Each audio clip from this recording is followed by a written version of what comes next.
আসসালামু আলাইকুম। আমি মেট্রো ভারতীয় জনতা পার্টি। আমি আছি 139 নম্বর ওয়ার্ডের।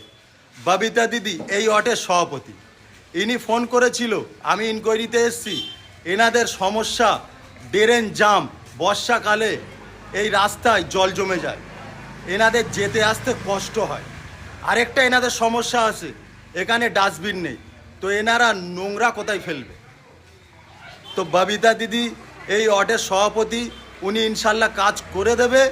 আর আপনাদের কোনো সমস্যা হলে আপনারা কন্ট্যাক্ট করতে পারেন। তাই পাল্টে গেছে, আজ এসেছে বিজেপি সরকার। পাল্টে গেছে, আজ এসেছে বিজেপি সরকার। পাল্টে গেছে, আজ এসেছে বিজেপি সরকার।